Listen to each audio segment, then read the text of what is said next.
Hello, everybody. Welcome back. I apologize for my long hiatus. It was good to have a Christmas break and just had a bunch of stuff I was dealing with. And so I do apologize for being gone and absent. And I actually took a break from coding for several weeks, which was very unusual for me, but felt good in the end to have a little bit of breathing room. So back and ready to start coding again. Tonight, I'm going to go back a little bit towards a bit of my roots of why I got into programming. So, usually when people are interested in programming, they always ask, what language should I learn? What should I do? And my answer is always find something that you're interested in or like, and build that. Right, the language is less important than being interested in it and wanting to actually build out what you want. So that's initially what got me interested in programming. And so tonight we're actually going to build a WPF app. For Christmas, I was given a 3D printer, which has been both a source of great fun and great frustration. Um, and part of that is there's lots of software out there that will do what I'm wanting to do tonight. However, I am a developer, and the developer's default setting is write code. So I am going to embrace the long-standing tradition of all developers and write some code. So I have a webcam that has been sitting in a box for a very long time that isn't really doing anything. And so I decided that initially this camera, I had thought about turning it into like a baby monitor or something. And tonight we're going to modify that idea slightly and turn it into a camera so that I can keep an eye on my 3D printer. That's literally the end goal. So let's look. So what I've got, and I don't think this is the exact model, but it's the closest thing I could find. It looks kind of like this. It's sitting behind me. We'll see it in a minute. But it's a little network camera that I can use and drive it around and point at it. And if you go and navigate to its IP address, I've got it on a static IP address of 192.168.0.85 right now. It's got some cool stuff, and you'll note, hi, we are now inceptioning ourselves between my screens and how my setup looks. So, but you'll note it's got this kind of little crappy web interface, which is fine. And if we refresh the page, you'll note it goes back to this lovely view where you've got for browser with IE kernel, if that gives you an idea of how old it is. I've had this camera for many years. And then also this mode 2, and then image mode, which is really exciting. If you look at the dev tools and check the network thing, you'll note what it is doing is literally just spamming an endpoint to download a JPEG as fast as it possibly can. And that's how it's doing video. Don't laugh. When my son was in the ICU, this is literally how their cameras worked when they gave it to us. So apparently this is normal. So you get this nice, pretty network traffic. You will also note that as part of this URL, it's literally putting the username and password directly in the query string. So I have set it back to a default username and password that I intend to change later, but for now, this will do. And then it appears to either be counting or a random number. I'm not sure which. And I'm guessing this is just for cache busting so that it always gets a new one. But we're going to be a little bit more intelligent. So let's get off of that. That seems like a bad idea. Okay, so we'll go back here. And more importantly, this thing's got some cool options where I can drive it around and change some resolution and adjust brightness and go IR mode on it in the nighttime, which is not going to do much right now, and that kind of thing. So we want this or something similar to this into a WPF app. That's tonight's end goal. So to that end, I put together a small WPF app. So it is a file, new project, .NET 5, all the things, right? So we're going latest and greatest.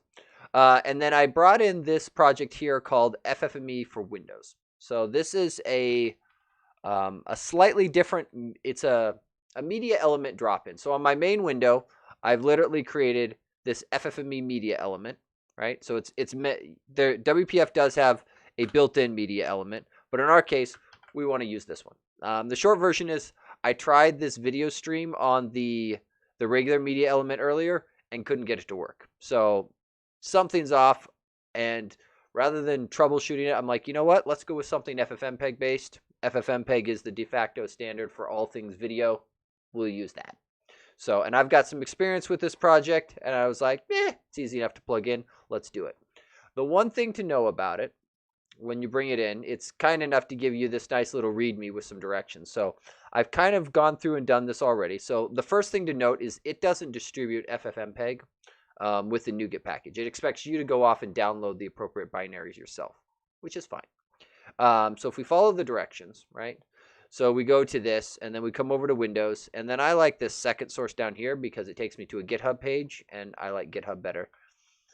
And so in my case, I came down here and went, okay, you can either grab the FFmpeg with GPL stuff included or the LGPL stuff. I went for the LGPL. I don't think it's going to matter for this. But I pulled this down, went great. The documents do explicitly point out you want to gather one of the shared binaries. That's important, right? For how it's doing the linking in to the native lib. And then either 32 or 64-bit.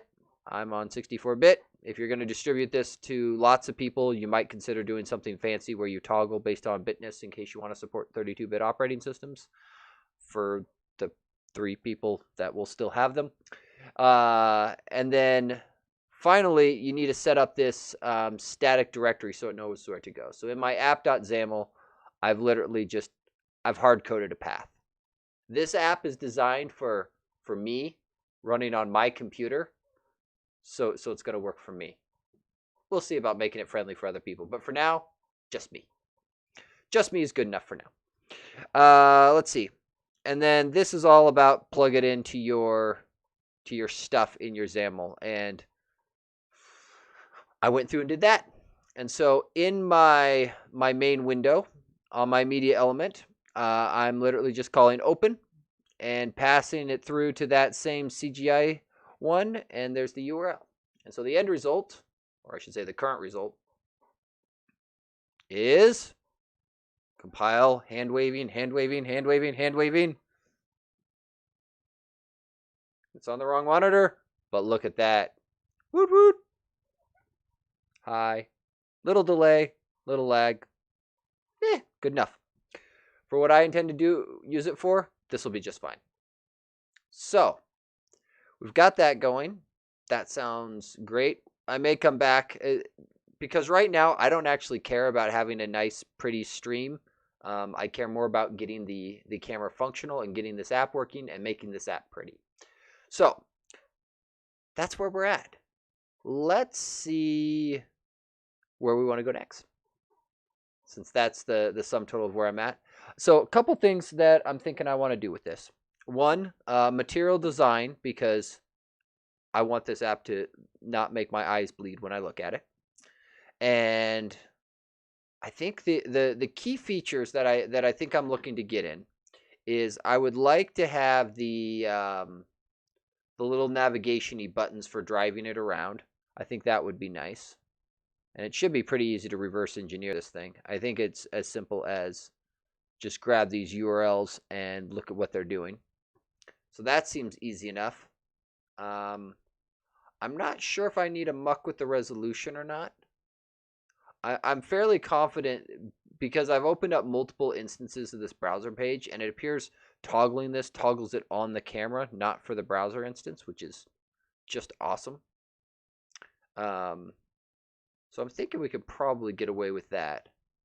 And then you've got these presets where you can just ding ding, have some settings, and then zero back in on it and just say reset back to that, which is kind of cool. So I think let's see about putting in some sort of these navigation buttons. Maybe we should let's do material design first. That way we can make the buttons pretty. Let's make the buttons pretty. Okay, so let's go get us a NuGet package. Browse material design. I search for it every so often. We'll grab this one. We're gonna go crazy. We're gonna grab latest. Yeah, latest preview package. Go big. Also, over the holidays, I discovered there is a new flavor of Mountain Dew out, at least in the U.S. So, called Major Melon. kind of like it. It's pretty cool. So, how to make me happy. Discover new Mountain Dew flavors. Okay, so we got material design in there, and let's go through. Oh, I didn't. If I had been thinking, I should have used my new project template. But we've got a couple things we can do here. So let's go and do. I think I've just got it sitting right here. So we're just gonna grab some stuff right out of the demo app real quick. So we'll grab a bundled theme. Yeah, so we'll grab the bundled theme in. Let's see, app.xaml, and let's see, resource dictionary. Resource dictionary, merge dictionaries. Poof, drop that guy in. Autocode in the namespace include. Now for the big question. What should the color theme be? That's a good question. That is a great question. I do not know. So the base theme, I'm just going to go with inherit so that it can toggle back and forth. Let's see. Thinking a indigo accent. I'm trying to decide what goes well with indigo. Maybe we go with a light blue primary and indigo accent. We're gonna go with it. Let's see. So this guy will become a light blue, indigo, something like that. Cool. And then for those people unfamiliar with it, this color adjustment just makes sure that everything's gonna. It basically says tweak the colors so that I get good readability between my foreground and background. So it sacrifices exactness of the colors in exchange for better readability of your app. So that is the trade-off with this color adjustment setting. And then base theme of inherit says, if you're on Windows 10, figure it out. Use the Windows 10 theme, or if we can't figure it out, fall back to light theme. So good enough. Again, this is just set to work for me, which is great. Okay, let's see. So there's that. There's that. Oh, we need the default resource dictionary as well. So that's this guy. And yeah. Okay. So now we come back over here, and then the main window has there's a new style that got added in the 4.0 stuff, which is part of why I want to use it, which means I get this for free. So I drop that in, and now my window should look purty. Window does not match target type of element window. Well, I think you just need to compile. Because Mr. Designer, I'm pretty sure you don't know what you're talking about. Okay, so that at least proves our background is now going dark theme. Good enough. Okay, so let's talk layout here. I'm thinking what we're going to do is we're going to shift this media element to the side maybe and just have the controls on the left. Is that a good idea? Yeah, let's start with that for now. So we will do a grid with 2 columns. Let's see, let's do 200-ish, give or take a little bit.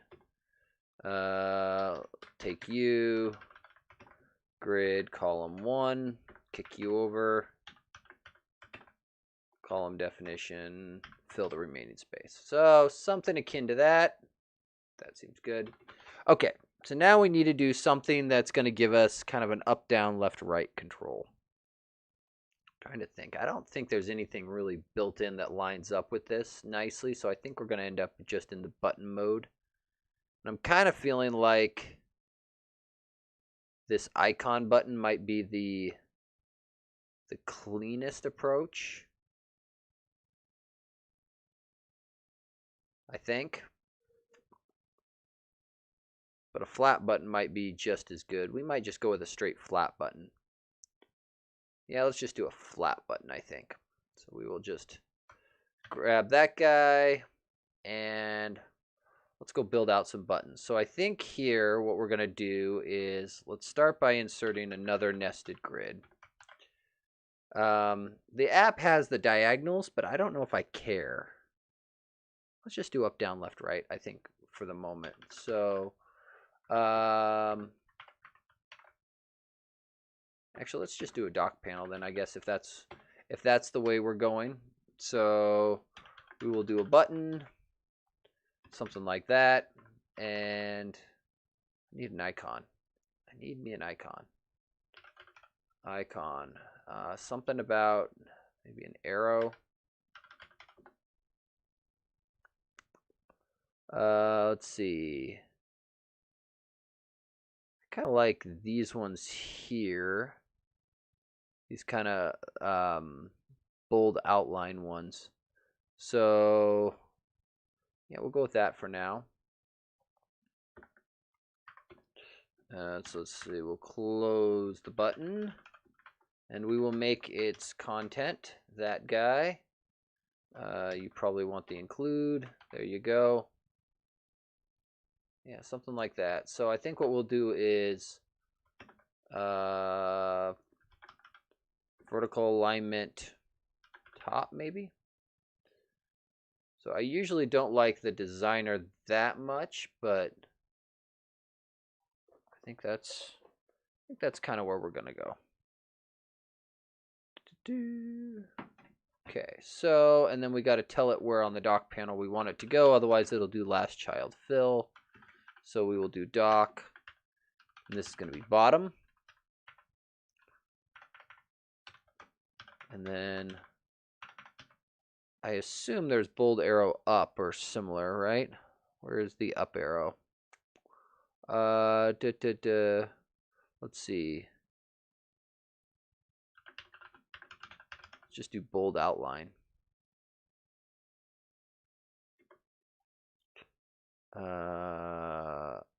That one. Pretty please. Poof. Okay. So that, and then I need you to be docked top. Okay, so that gets those two there. I guess while we're in here, let's just keep going. Let's see. I tend to think in terms of how the like the margin goes. So doing left top, right bottom. It tends to be the way my brain works. So we're going to go with that. Arrow, just a guess. It works. So that goes there. And come down here. We'll do U on RIGHT. Let's see, arrow right, and then last child fill false. Okay, so kind of got this weird layout, and this is usually why I don't go with dock panels. They always bite me in weird ways. Why are you down here? Oh, because the order of the dock panel. Ugh. This is why we don't use dock panels. Okay. Going back to a grid because grids are easier to get the layout I want. So let's see, column definitions. Let's see, column definition. I think we're just going to do width auto. So here's what I'm thinking. Boom, boom. Right? I think I get away with the auto by leveraging the size of the buttons, but I have something in the back of my mind is telling me that the width and the height are going to be a little different. So let's change that up.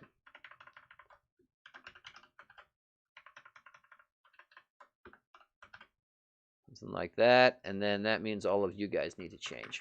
So let's be explicit. So this is left. So column 0, grid row 1.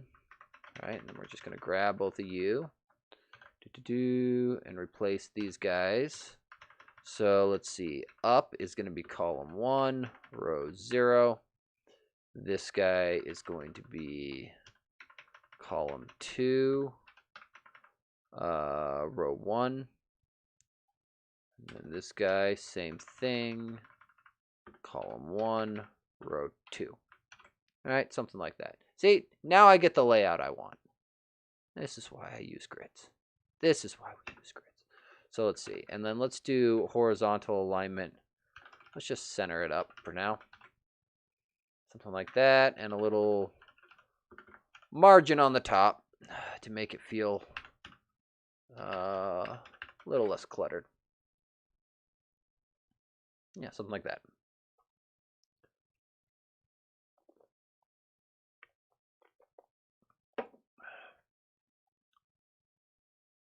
Okay, so we got buttons. They just don't do anything. Perfect. That's exactly what we wanted. Buttons that don't do anything. Okay, so let's go and grab, because we're going to do MVVM, because that is the way I like to think. 1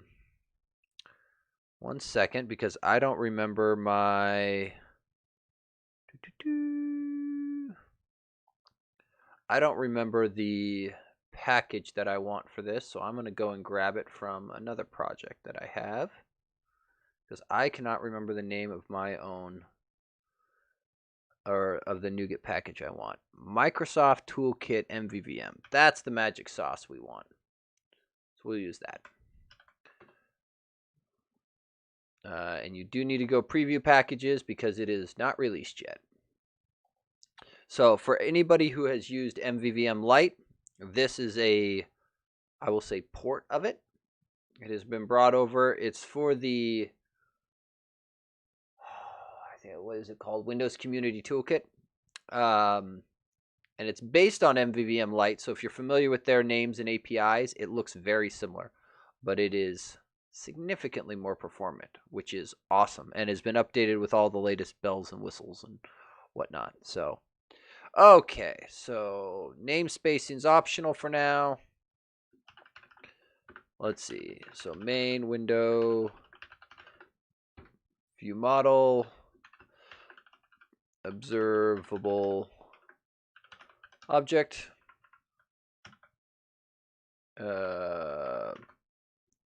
observable object. Come on. There we go.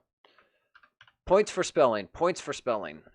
So we'll just slap that in there. Okay, so we're going to need a couple commands. So I command, how about move camera? Let's do move camera command. I go back and forth on whether I like suffixing my command properties with the word command or not, but we'll go with it for now, and then we'll have this guy taking an enum. Camera direction. So we will do unspecified, and then left, top, right, down, something like that. It's always a good idea to have a default value on your enum for your 0th member to be something like none, unspecified, or whatnot, just so you have a way of detecting when it wasn't actually specified, because all enums have a 0th member, whether you specify it or not. So just be aware of that. Okay, so let's see.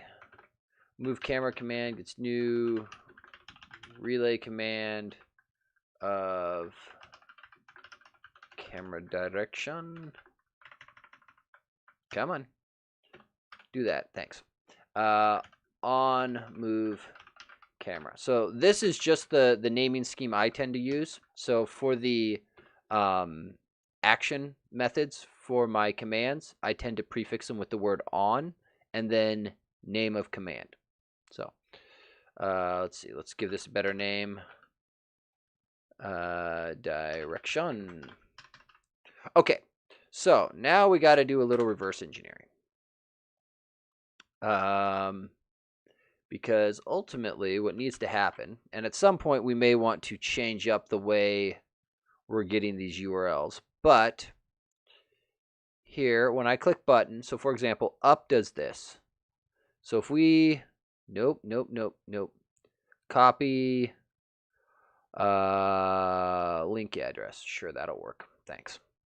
So there's the up command. And so we've got this bit at the beginning, which is pretty much just the address. We got to hit this CGI script. We got to pass a user and a password. And then we need a command, one step, apparently. And then what looks like some big cache busting variable. And then an equals and a number. Okay, that seems a little weird. I'm guessing command 1 is the key direction. So let's test the theory. So theory goes like this. If I hit this endpoint directly, right, I assert that it should give me a slight move upwards.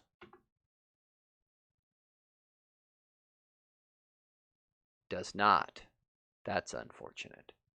So I'm going to need more. Let's go back over to here. So I want to look at what all this does. So when let's clear this. So when I click the up button, it does two commands.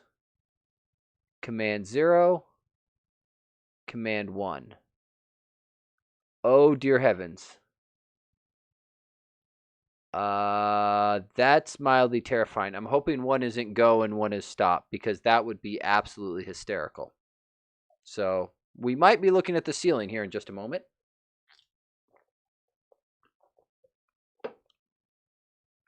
Okay.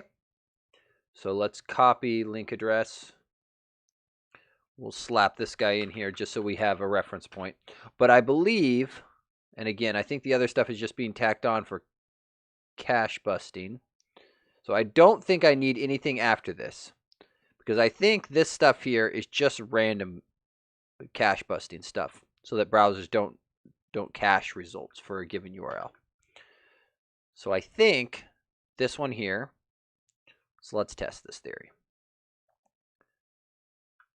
So if I take that one, wow, is there a way to collapse these things? Okay, so I just want to confirm the URL I'm about to send. So command 0, one step 0. Yep, that's apparently go. And so that's what my ceiling looks like for anyone who was curious. So that's exciting. Okay. So what happens if we do one step, make that a 1? Really? Really? So apparently 1 is go, 1 is stop. Okay. But apparently there's a 1-step parameter that will do 1 step. Just hypothetically. Will it do 2 steps? This is a great way to find a buffer overflow somewhere. No, there's apparently 0 and 1 are the choices. Okay. Okay, so let's get a couple things going here. So step 1, we need to do some URI building. So we got to build up this. So for now, we're not going to leave it like this, but public const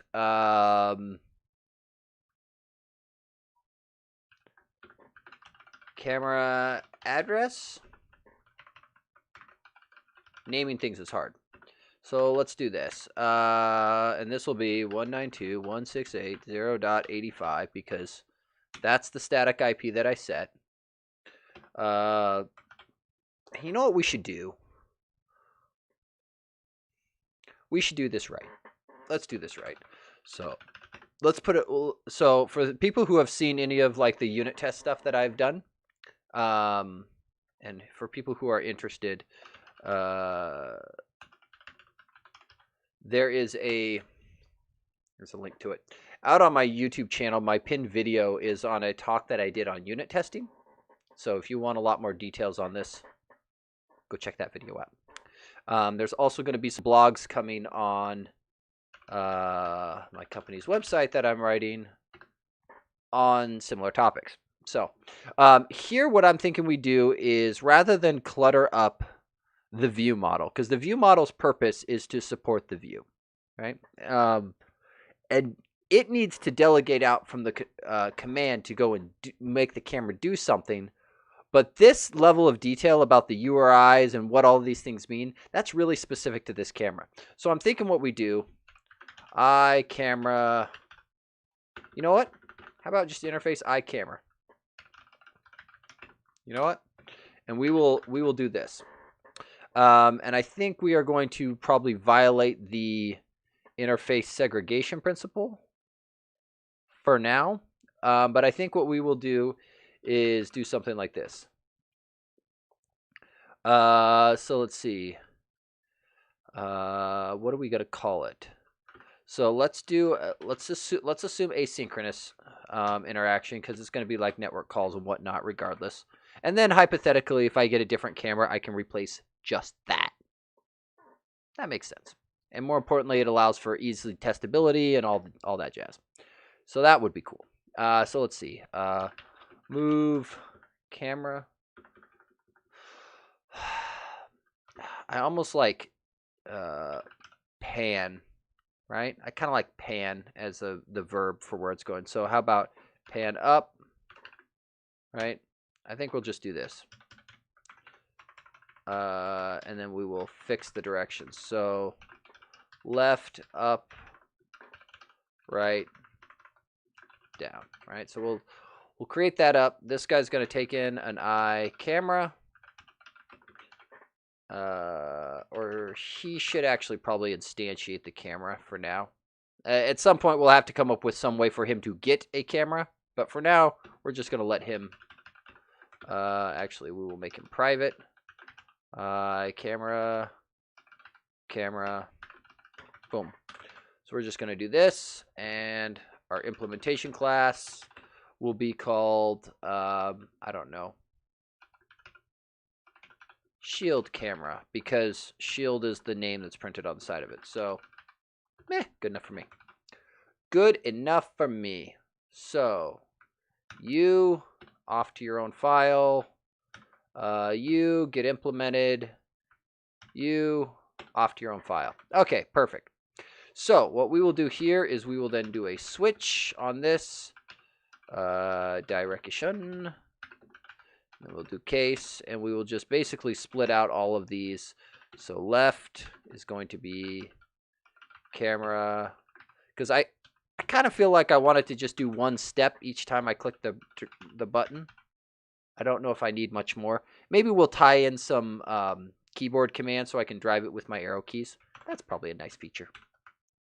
That sounds like a very nice feature. But the key part here is... top is the wrong. Up.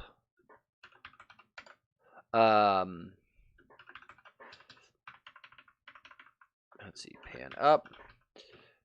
And boom, boom. Let's see, right.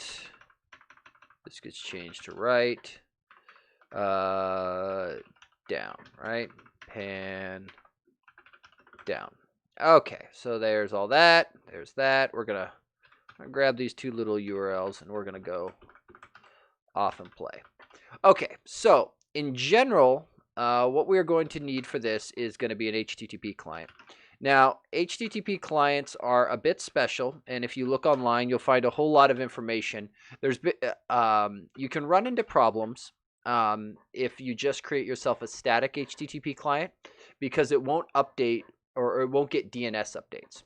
Now, in my case, I'm hitting a fixed static IP address on my local network. I could care less about DNS updates. So for now, in the interest of simplicity, private static HTTP client. We're just going to do that. because if you don't care about DNS updates, this is the easiest way to go about doing it.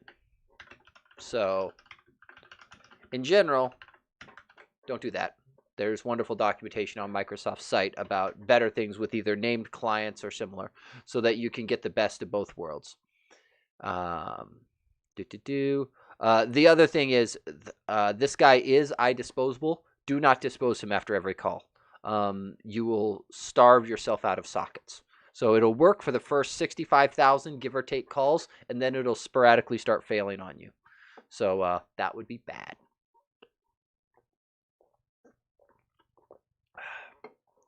Okay, so now let's get a few things going. So private const camera address. I keep forgetting my type names because reasons. So 192.168.0.85. And then let's make ourselves just a little helper method real quick.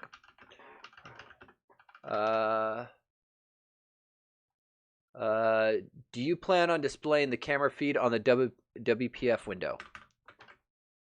Yes. So let me fire this up real quick, and I will show you Metal Slug right now. And I should probably just commit. I should push this up to a GitHub. That's what I should do. I should put this up on GitHub, and then I can commit as we go. So right now, hi, we are actually live on a camera feed. It's a little jerky. I don't know how much that's coming through on this stream as far as, actual working. And I have some hunches as to why it's a little jerky there, but I am using a library called FFME, which is a FFmpeg based media element replacement. So that guy is right here. So actually, real quick, are we in a compiling state? I think we're in a compiling state. Perfect. We're in a compiling state. Add to source control. Let's push this thing up to GitHub real quick, and then let's see. It doesn't need to be private repository. App for me to watch my camera. That sounds like a great description. Yeah, that looks good. Push. So here in a moment, through the magical power of Visual Studio. Oh, I just realized people probably couldn't see what I clicked on that. Bottom button down here, there's a little add to source control button. You click it and you pick Git, and that's how you end up in this situation. So, if we go here, we go here. So let's jump back over here and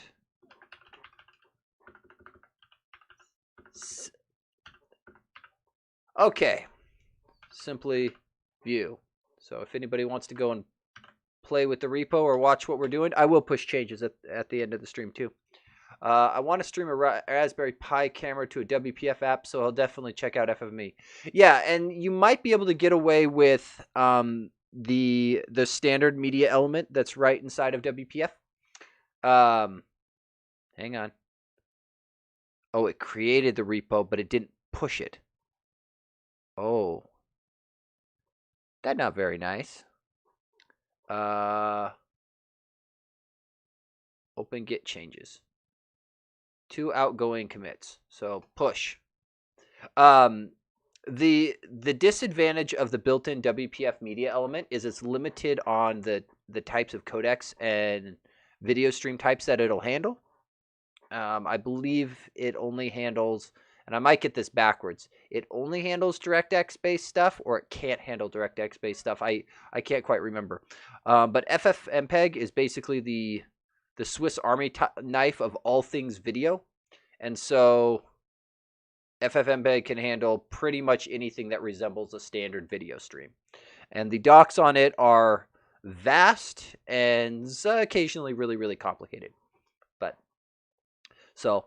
But this makes it pretty easy to use. And for the most part, this is a straight up drop-in replacement for the WPF media element. Most of the APIs are pretty similar, if not identical, or at least named close enough to where you can guess your way into it. But you are correct. At some point, we should probably Right now, I'm literally just hard coding this guy right here to call open on it, and we'll have to MVVM this up a little bit. But for now, just get it working first, then make it pretty. Okay, so we were going to make ourselves a little URL builder for this. So static string, how about build pan URL? That sounds like a good thing to do. So let's see. Var builder gets new.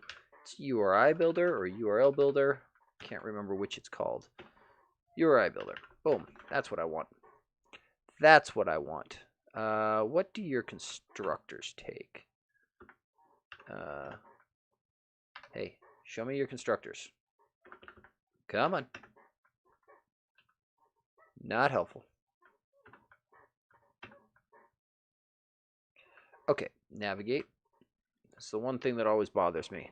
Okay, string URI, scheme, host, port number. I think we just pass. Oh, I don't have nullable reference types turned on. Fine. We'll go do that real quick. Because it's going to suck if I do it later. Nullable, enable. Boom. Nullable reference types on. I wonder how many things that just caused problems for. I think we probably just go with this. Scheme and host name. Yeah, let's do it that. So scheme, if I'm not mistaken, there is pretty much no encryption on this. Yeah. They put the username and password right in the query string. I can't imagine. Security kind of optional at that point. Let's see, camera. You don't have to worry about somebody sniffing your traffic if you're just going to literally put it right out there for everyone to see. Okay, so that gets me this much of the URL. And then I guess we could probably get away with...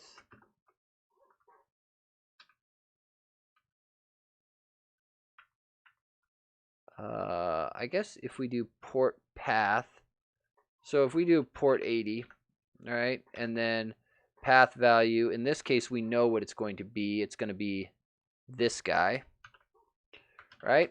Okay, and we will want to change this later as well, but private const string username. This is a bad way to do security, by the way. Horrible.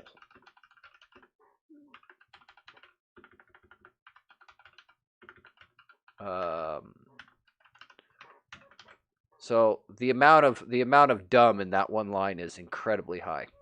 If that wasn't obvious. So let's see. We are going to.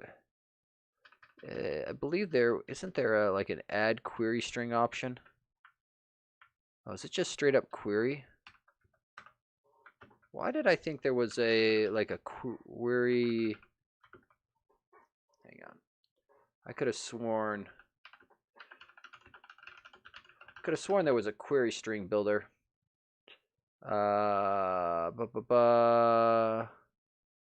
Constructing it using string builder. That sounds horrible. URI builder. Isn't that what we're using? Yeah.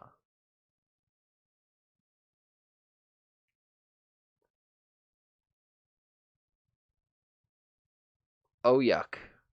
Oh yuck. Fragment string empty. Okay, so we're gonna have to get a little fancy. So let's see. Numerable string query string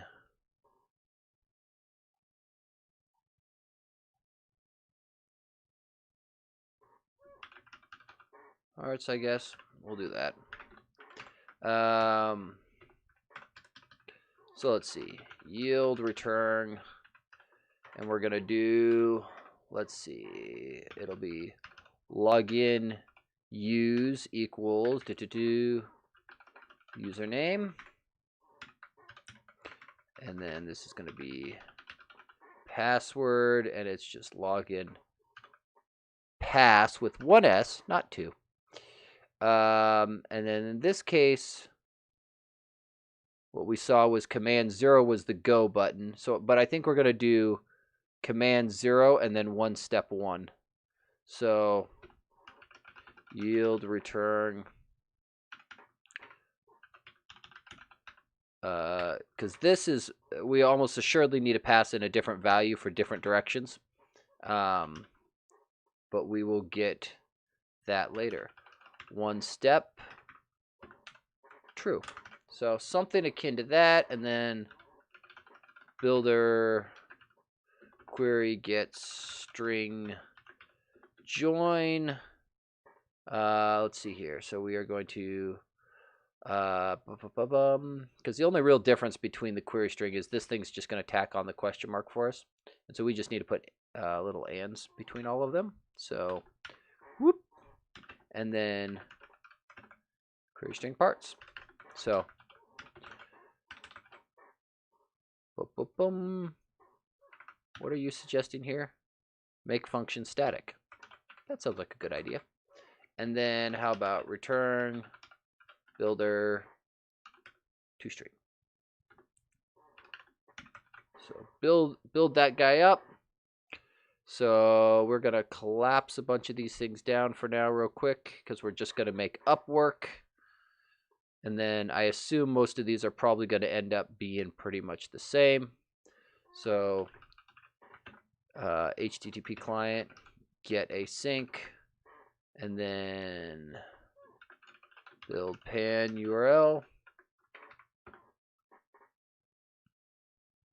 something like that. Await async. We should probably do like some level of testing on response codes and that kind of thing, but we just want to see it work real quick. Okay, and then last thing we're going to do, data context gets new main window view model. And I think, oh, we didn't bind anything to our commands. That is not going to work. So that is left, but I guess we'll just do them all while we're here. Binding. Oh, you don't know your data type. So let's get some IntelliSense going on here. D data context gets D design instance type. Don't help me. Local main window view model. Boom. Stop being helpful. Figure that out. Oh, this is X type. Does that make you happier? Good. Okay. So now if we build, now we should get useful IntelliSense on our bindings. Okay. There you go. So command binding, and then really nothing, despite the fact that I literally just told you what your grumble. Move camera command. So were you not in there? Oh, it is. Okay. I just can't read. And then we wanted to pass our enum value. So this guy is going to be, let's see, local colon camera direction, right? Camera direction left, right? That looks correct, I think. Perfect. So then we're going to just grab you guys and kind of duplicate you down. So you become up. You become right. And you become down. Okay, so just to make sure things are working, we will grab it here. You are unhappy about something. Because camera is not declared. That's an excellent point. We will fix that in a moment. Something kind of like that.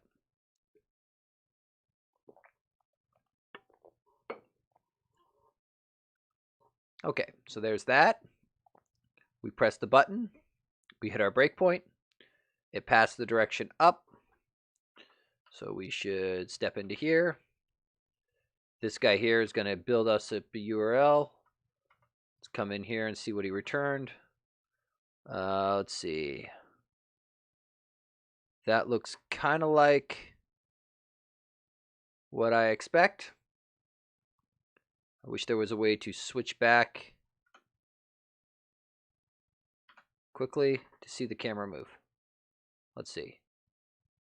Oh, too many breakpoints. I just want to. Proof is in the pudding. Does it go up? Oh, it's moving. Oh, yeah. Whoop. Apparently, I queued too many commands. Oh, does it just keep going without stopping? Oh, that might be bad.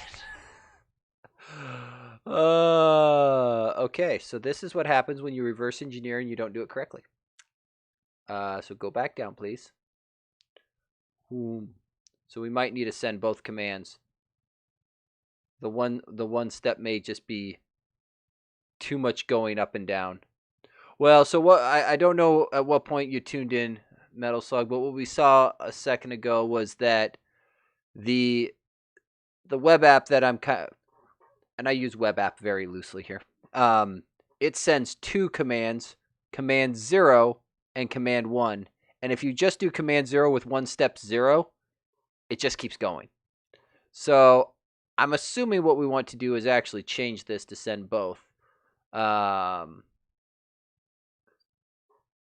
So how about bool start, drop U off, right? And then this will become so start will return 0. Oh, enable and disable. Yeah, I assume that's what it is. So that is a working theory.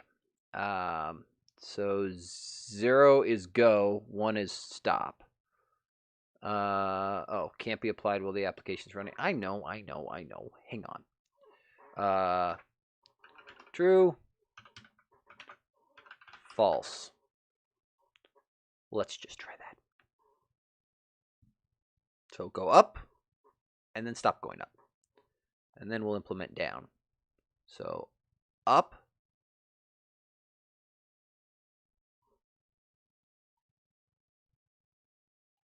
That did not do what I expected.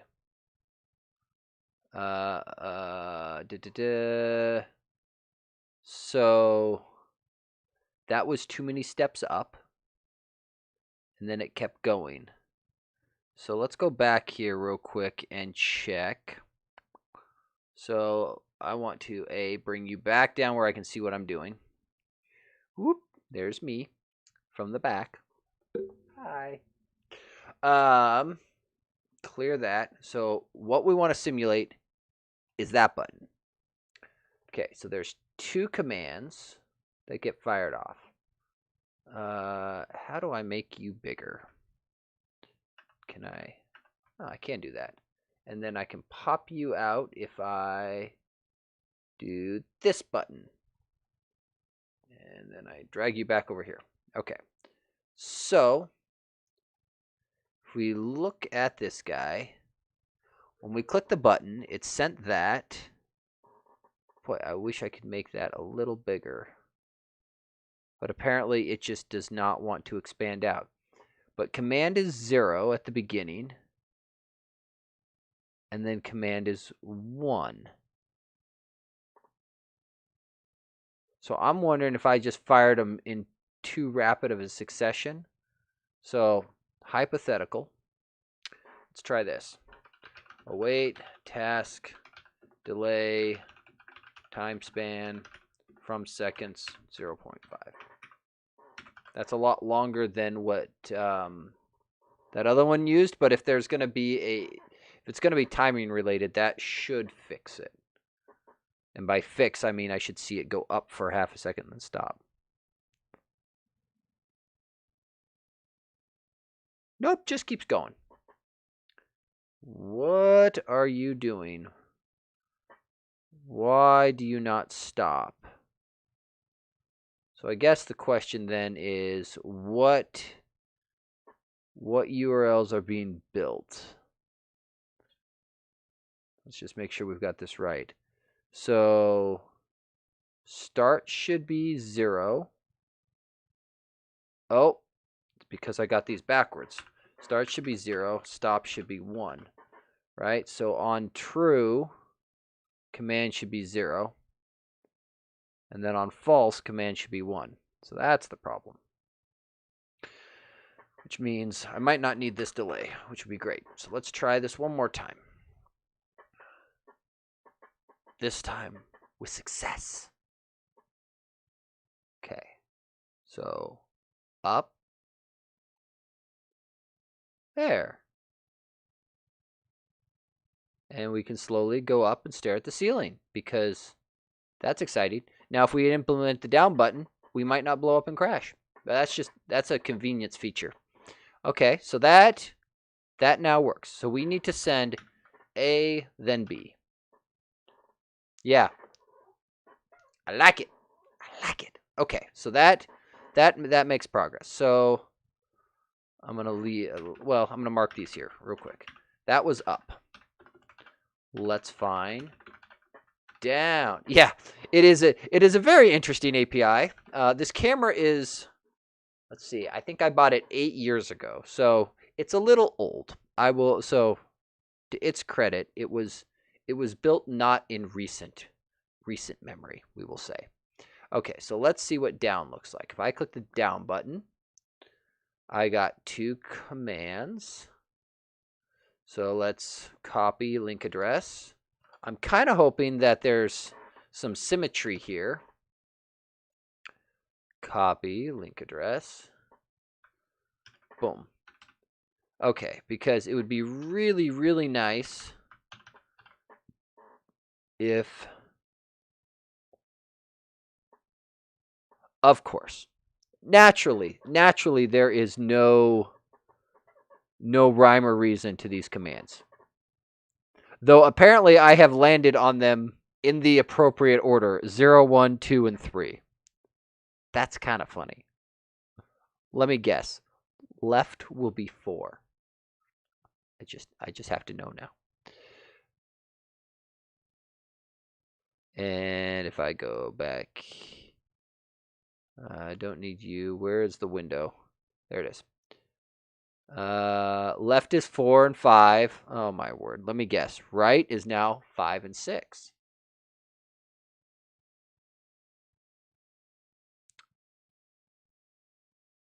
Oh, of course not.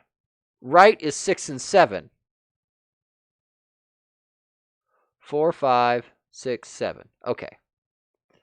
So that's mildly convenient, and also really obnoxious. Let's see. Int start command.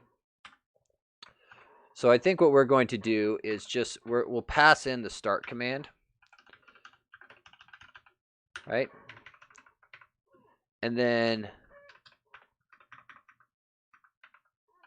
start command plus. Yeah, that appears to be the algorithm. Or actually, hang on.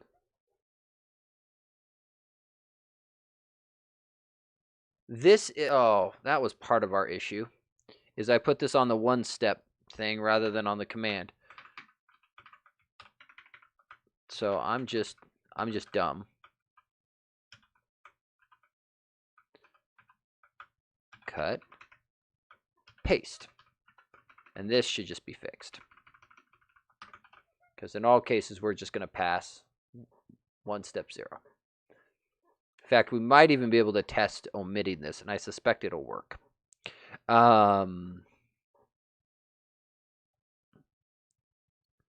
So this guy down here is going to pass true and 0. Yeah, I'm actually realizing there's no point in passing this bool if I just request the command. I'm just going to make the caller pass the command.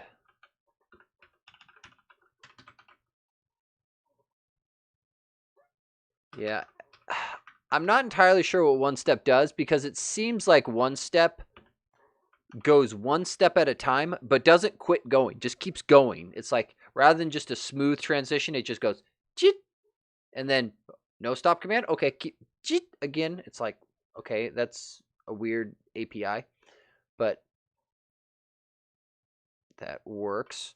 But this means I can now go here. I can go, let's see, 2, 3. I'm really glad that they made this so simple for me.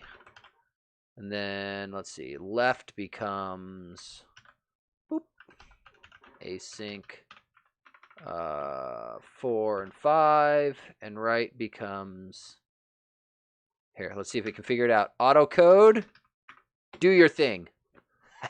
Not perfectly right, but close enough.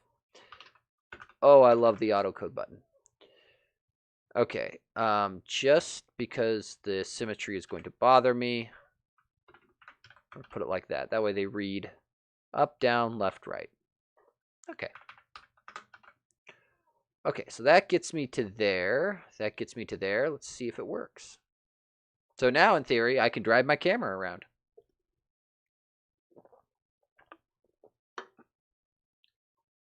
Okay, so a little high. So let's go down.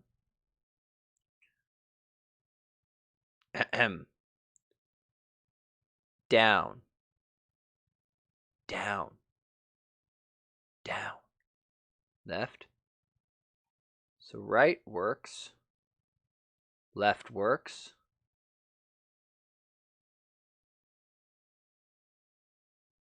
Low, up, down. What did I mess up? Okay, so what did I do wrong? So up should be 0 and then 1. 0 and then 1.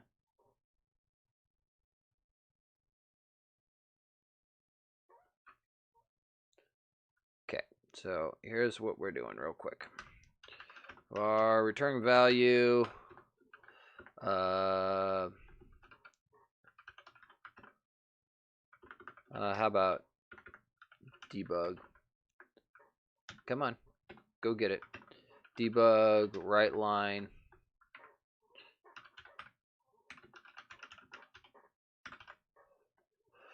That way I don't have to keep attaching and setting breakpoints and whatnot. Okay. Okay, so down, output window.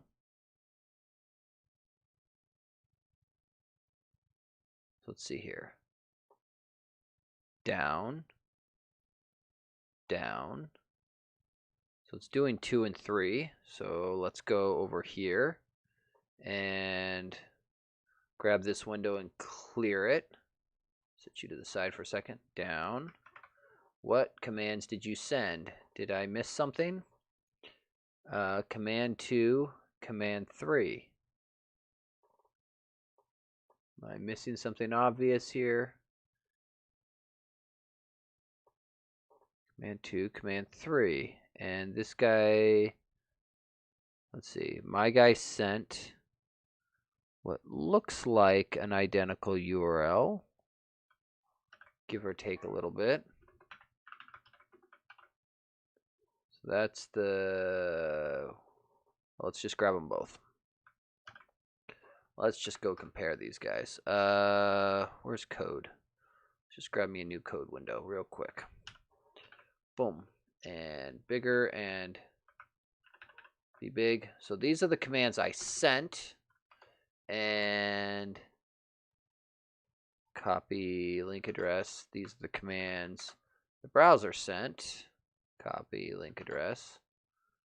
The weird part was this was working, so I've done something wrong. So we can eliminate the port as the cause. Oh, that's right. The keystrokes on this are slightly different. Okay, username, password, command 23, 1 step 0.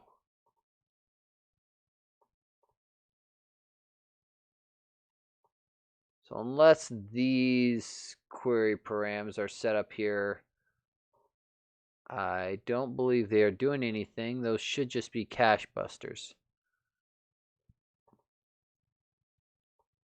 So let's go back. What is going on here? So when I send this, oh, it is working. It's just albeit slowly.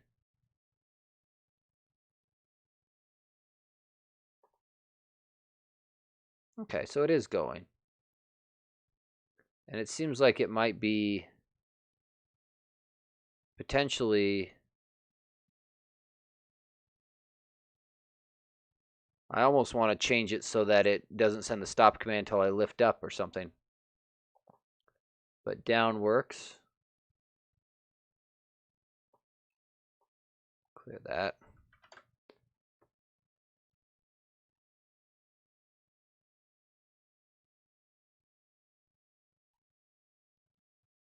Why does this feel so non-responsive? It's almost like it's sending it too fast.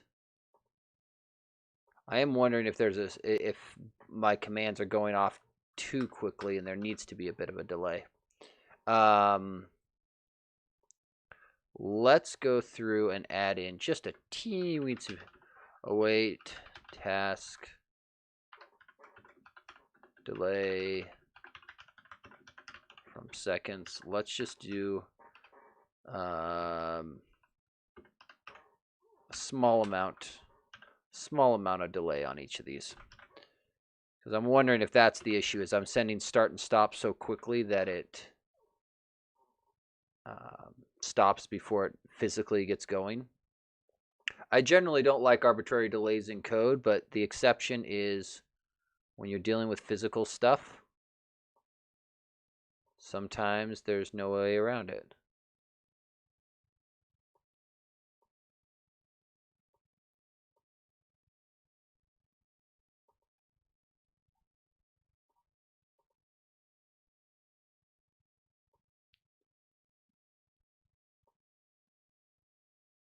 That seems to be a bit better, but I'm wondering what I'm now wondering if what we do is we do this and drop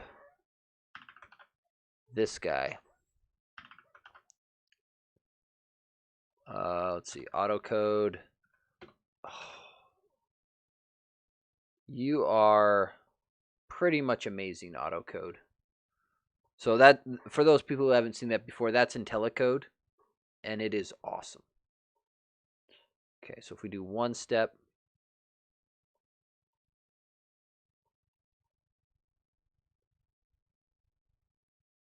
that does not nearly as good as,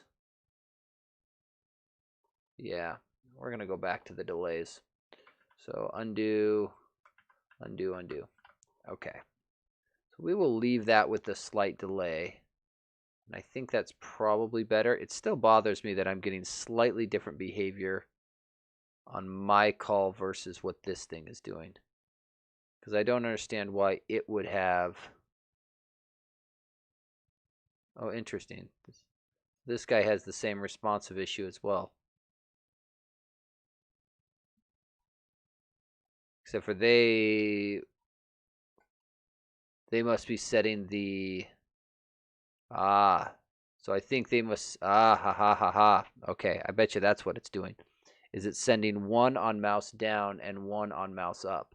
I bet you that's how it's doing it. So on down, up. Yeah, so these are wired to different events. Ah ha ha ha ha. Ah ha ha ha ha. Got it. We might have to wire something up like that too. Let's see. What should we do? Well, let's start with this. Working state. Let's adding pan commands. Failed to push the branch. See the output window. What? One outgoing commit. I'm pretty sure you pushed. Successfully pushed. So yeah, so that should have There should be code out here. Let's see. Why do you know? Yeah. Oh. Whoopsie. I checked in FFmpeg binaries. Well, that was dumb. We'll leave them there in case people are curious, but yeah, I shouldn't have done that. Oops. Okay. That's what happens when you check stuff in like that. Okay, so... Oh, I probably should have left it like that for now. That's fine. We'll circle back to it. Okay, so let's see. So that's actually an interesting UI effect to do, right? So if you wanted to go through and do this and effectively trigger something while the command was down and then stop it when the user lifts up, how would we go about doing that? So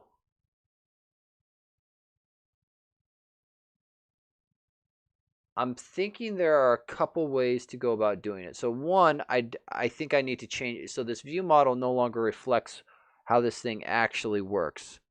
So I think what I actually want to do is change up my interface.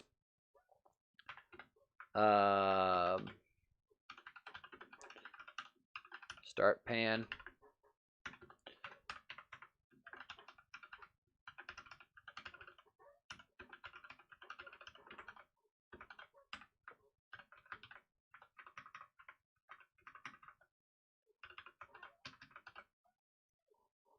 Right? I'm trying to decide what the API in this camera should look like. I'm wondering if maybe what there should be is... this is probably good enough. No point in making it too complicated. So we'll do that. So we'll move the switch down inside of this and deal with that. So first of all, implement interface. So what we are going to do is this guy here is going to be a so private static int get start pan command camera direction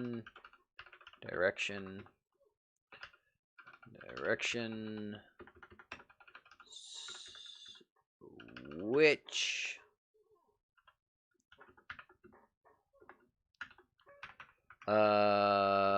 right. I'm not. Oh, I need another lambda. Lambda all the things, and then this will be camera direction. Wait, am I getting this backwards? Cannot implicitly convert and explicitly because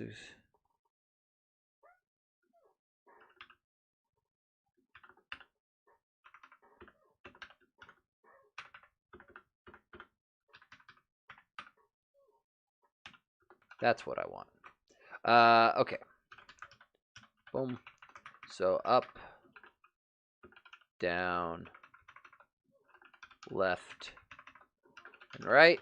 So let's see. Up is 0, down is 2, and then 4 and 6. 4 and 6, right? And then otherwise we'll just throw new valid operation exception. Just have it go boom. That sounds reasonable, and then dupe this up for the stop commands. And actually, I think what we're going to do is get stop pan command, get start pan command, direction, +1. Boom. And that will give me everything I need. Okay, so that's enough to build the URLs. And so we will do this. Boom. Async. Let's see. Get start pan command direction async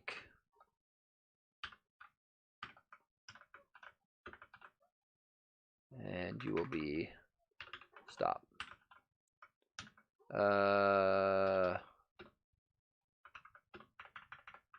Why not? Okay, so that gets the camera working for what we want, where it's start and stop. Now we want to measure down and up. Trying to decide the easiest way to do this, because I'm somewhat tempted to move away from this and instead do a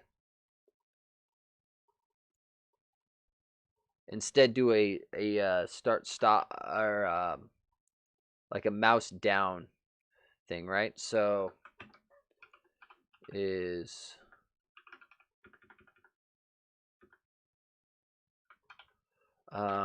doesn't I think repeat button has a I thought there was an is pressed on one of these things.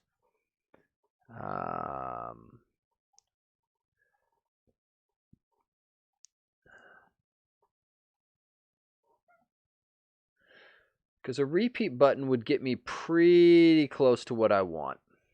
Because a repeat button, so if we go here, right? Buttons. Let's see, repeat button, right? So the repeat button here has the ability to just effectively, as you hold it down, it goes ting, ting, ting, ting, ting, ting, ting, ting, ting, ting, ting, ting, ting, and fires. We should really change this to show that feature off. So as you hold it down, it counts or something. I'm wondering if that's the best way to do it with a timeout, but that seems wrong. Because the alternative, right, is we do mouse down, mouse up. The only thing I don't like about that is that means that I can't use, I have to handle keyboard events differently. So if I tab all the way over to the button and press the space bar, that's not going to count as holding the mouse button down. And I don't know if I like that. I don't know if I like that as nearly as much. Down.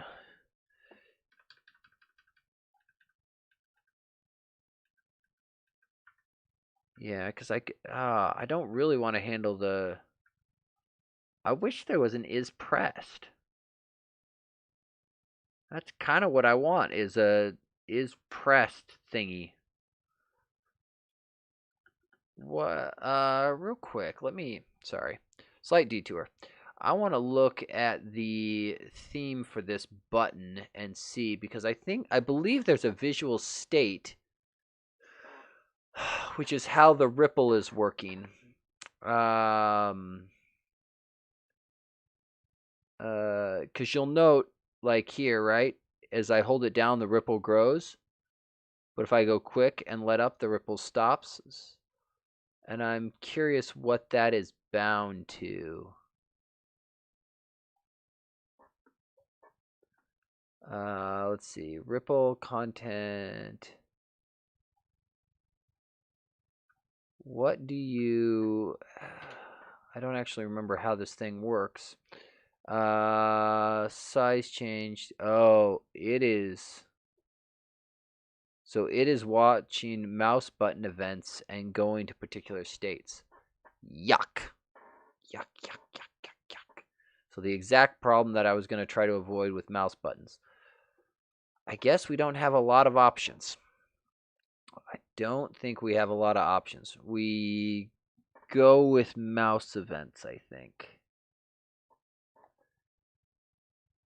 Yeah, let's go with mouse events, and maybe we do a behavior for it. That's probably the easiest. So browse.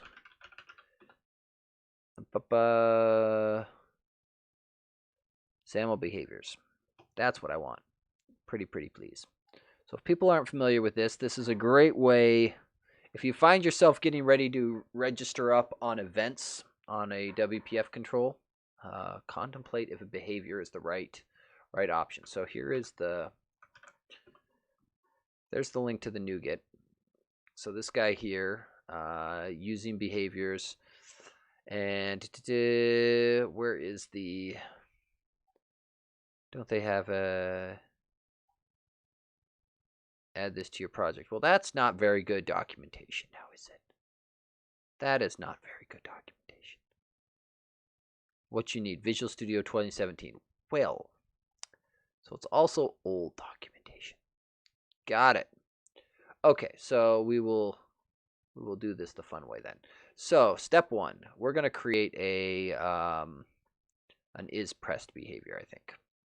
So is pressed behavior. So in the event that I want to go through and do something more advanced later, I've got a single place to do it. So this will be a behavior, and we will tie it to button base, right? So with behaviors, you end up telling them exactly what type of control you intend to attach them to. In this case, this is the base class for all buttons in WPF. And then there are a couple methods on here that you override. So on attached, and then override on detaching. All right, so this is where you now pretty much can start to do whatever the heck you want with the control. So in this case, we're going to wrap up our logic for when a button is pressed into this little object, and then just apply it everywhere we want it. So next thing we're going to do is dependency property,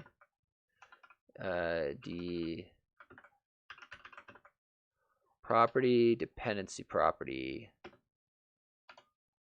boom, and we will do a bool is pressed, boom.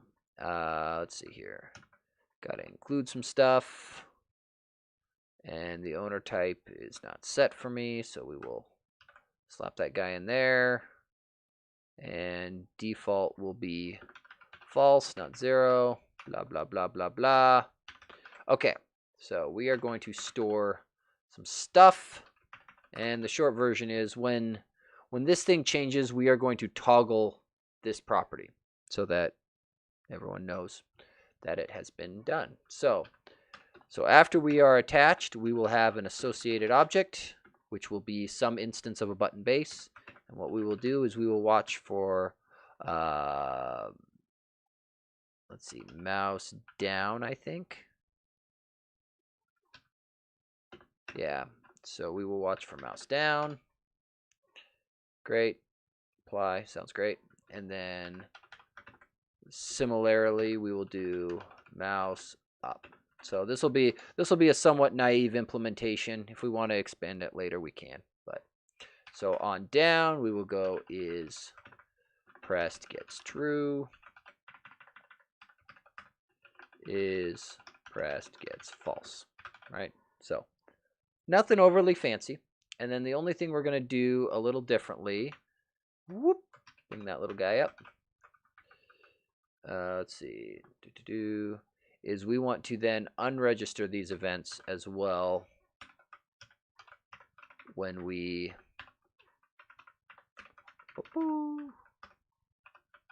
we're done with them.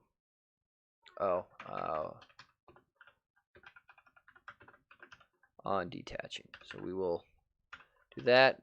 We'll unregister first. So clean up our mess when we're done, and register up when we start. So something akin to that. That means this guy here is going to need some properties. So private bool is up. I don't like this name, and that's the only reason I'm pausing, because the word pressed implies some sort of UI, and I really like to try and make my view models agnostic. But it's also late, and thinking of a good name is hard. So something akin to that. what did they call it? It was called set property. That's right. Like I said, if you're familiar with MVVM Lite, this syntax should be very familiar. And we will just test with this. So if this changes, so the set property returns a bool indicating if the value is changed. So we will then do if value camera start pan camera direction up, else camera stop pan camera direction up. Because I'm starting to wonder if I was to click those diagonal buttons, if it was just a combination of starting commands for up and right, followed by the appropriate stop commands. Kind of wondering if that's the case. So there's that. We're going to just bind one of these guys to make sure that it works. So we'll put you back to a button because you don't matter that much. And we'll unregister the command and its parameter because that doesn't matter. Now, what we do need is, let's see, enter activity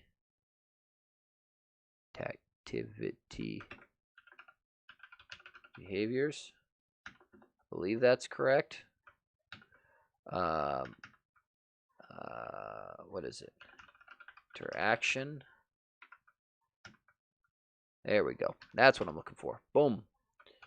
Interaction behaviors, and then we attach up our behavior. So local is pressed behavior. So doing this is ultimately what's going to cause that onAttached method to get invoked. Oh, hush, you exist. You exist. I will compile. You will be happy. Trust me, it will be there.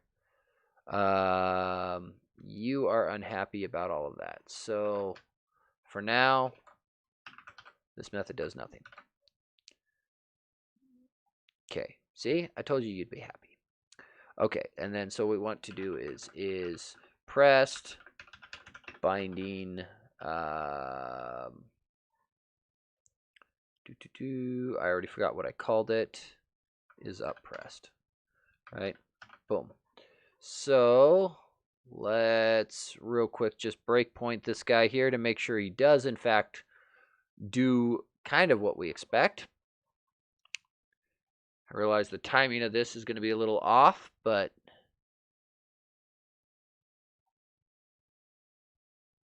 so that is not quite what we expect. So let's come into here and verify that we are getting the mouse event, because if we aren't getting that, all bets are off. Okay, so we didn't get the mouse event. Why?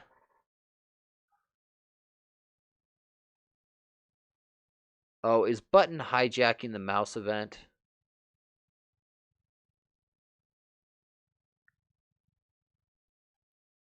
Oh, I wonder if button is hijacking the mouse event. Let's look. Because the fact that we registered up for it and didn't get it. So everyone's favorite Snoop, if you're unfamiliar with it, it is the best thing since sliced bread for WPF developers. Go and get it. You will love it. So in this case, what we're going to do is we're going to use it to debug. Oh, hang on. We also got this binding failure. What is that? Property inspector. Data context property not found on object of type app. Huh?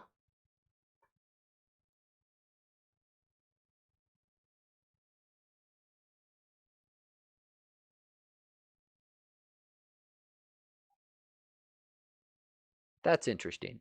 I am starting to, I think that may have been triggered by when I attached Snoop, because I don't recall seeing that before.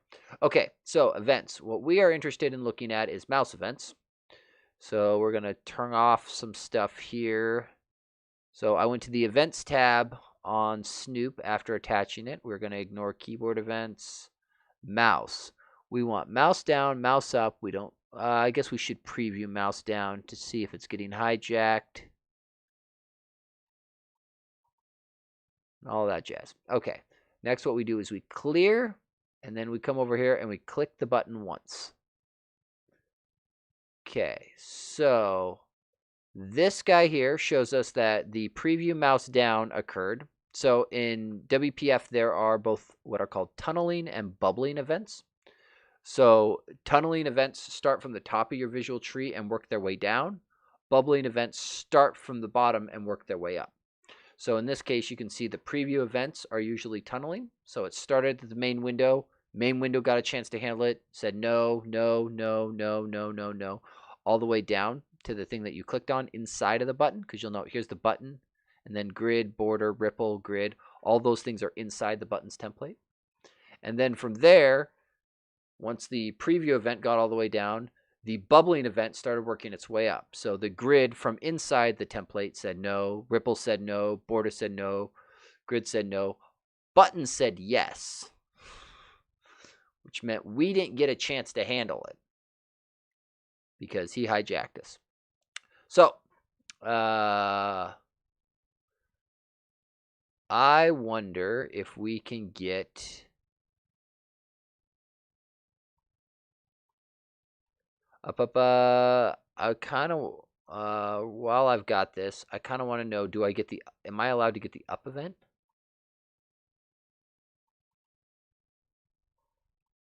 Mouse up handled by button. Okay. Okay, we'll do this the hard way. We will do this the hard way. So let's see. Associated object dot what is the register for event? Add event route. There's a register for event, and I'm not recalling what it's called. Because you can register to receive handled events as well. Oh, add handler, right? Add handler. Yeah. Okay. So we want to add a handler. We need the mouse up routed event. How about button base? And you will note that this guy has two overloads. Come on.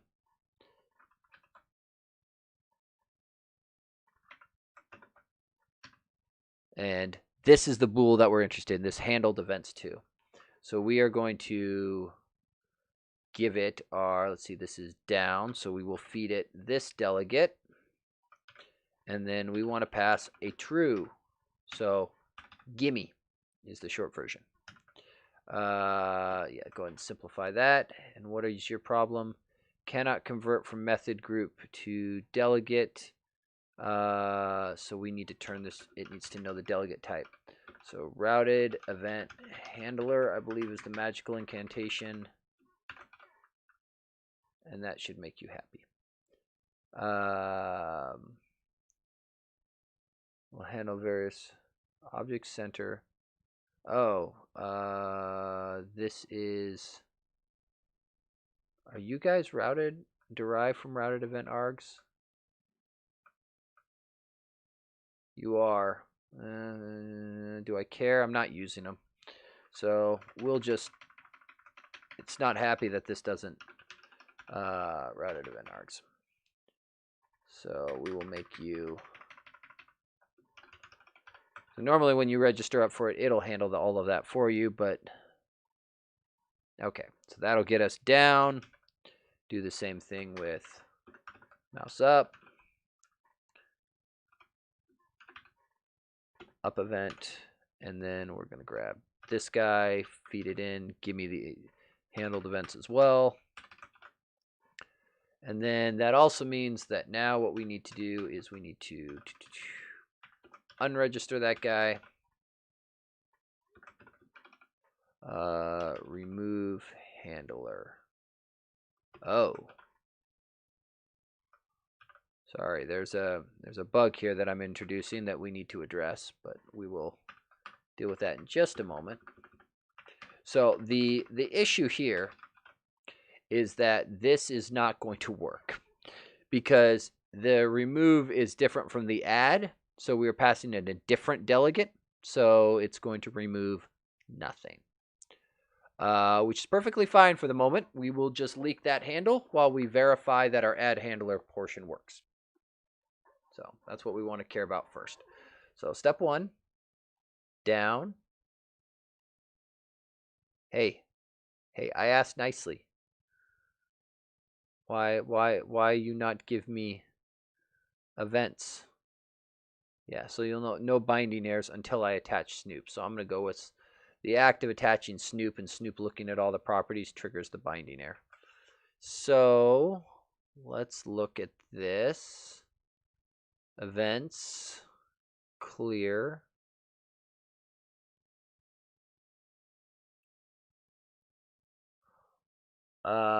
So mouse down should have gone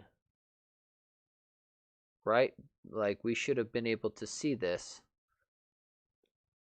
Why did I not get the event? I should have been. Oh, is it because I'm not part of the visual tree?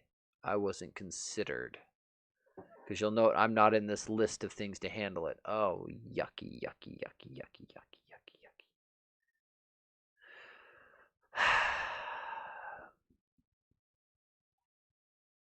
This is a metric pain.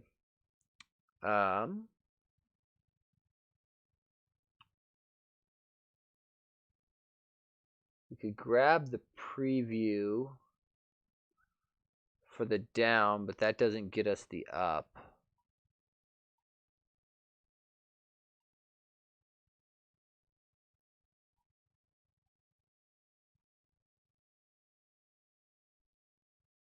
Because it captures the mouse. Oh, the button captures the mouse. Maybe I'm working too hard at this.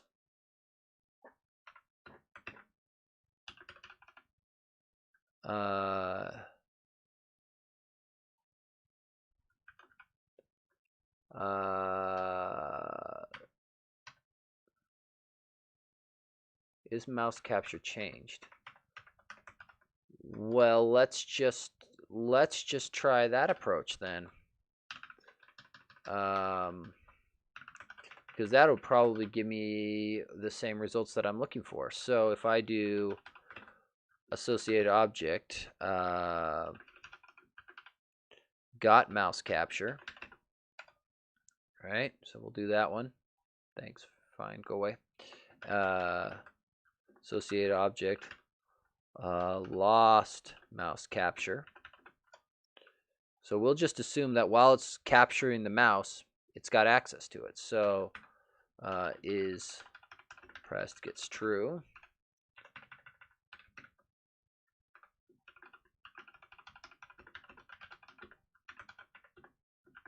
I'm a little surprised. Capture. There are any is mouse captured?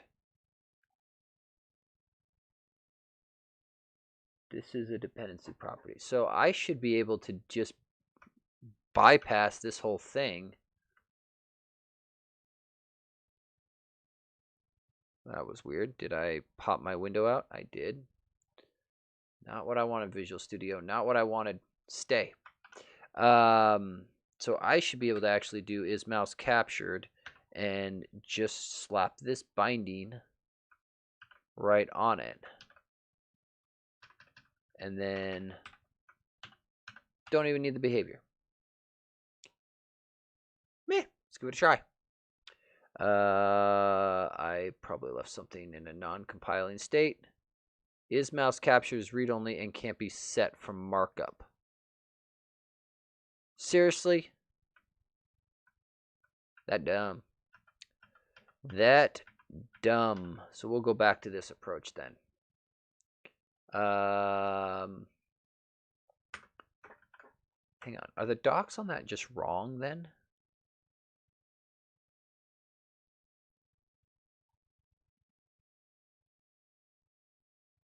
Because it claims that this is a dependency property. There is a dependency. Oh, that's an event.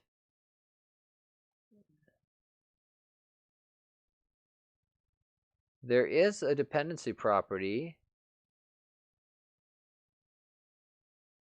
Is it just because there's no setter that it can't? Interesting. Well, we're going to go with this because this should get us where we need to be. Get it working, then make it pretty. Get it working, then make it pretty. Must remember the order of operations. So breakpoint, breakpoint. So down. Seriously?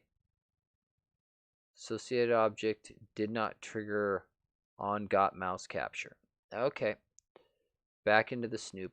Who is hijacking this? So kind of want to look and see. Let's see. Button.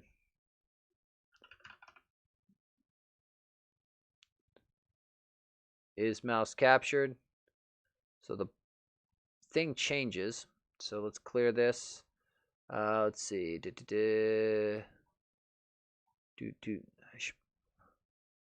Let's see. We want to grab got lost mouse capture. Show me. Okay.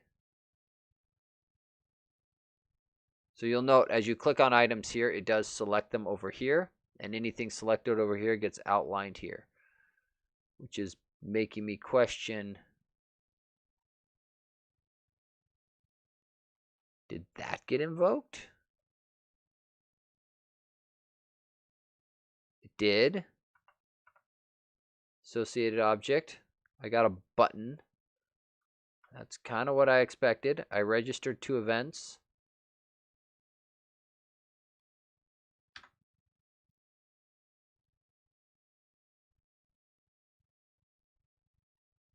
So, what?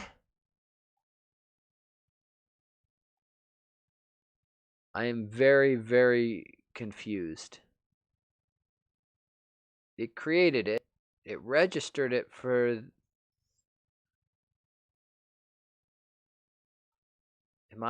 Did I do this on the wrong button? Oh, I've been pressing the wrong button this whole time. Our behavior is on left. So that ain't gonna work. Let's try this again. Oh, look, detaching fired. Okay, so all of that effort and all of that fighting and complaining, and I'm clicking the wrong button. Awesome. Awesome. Let's just try this again. And this might mean I go back to my register for the mouse down and up events. But capture may be better. I don't know. So, oh look, got mouse capture. Okay, so that triggered, that triggered. Okay, so those worked. Those got the value in. This did not fire. And I have a sinking suspicion it's that is doing it to me.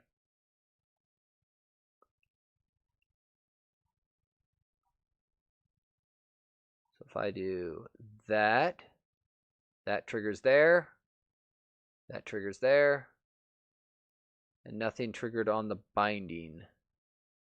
So something did not bind appropriately here.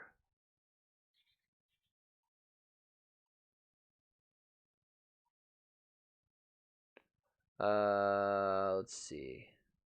Oh, I bet you I know what it is. This thing is defaulted to binding mode one way. I bet you it needs to be a 2-way binding. Mode 2-way. Probably didn't need to relaunch, but we're going to do it anyway.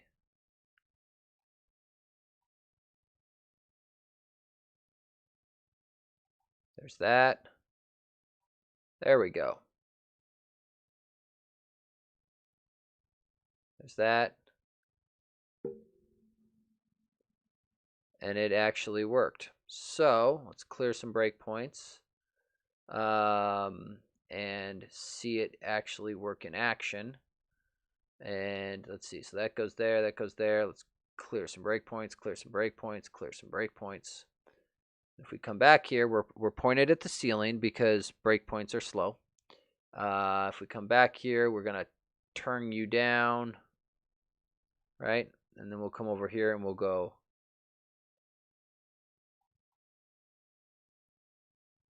That worked pretty good.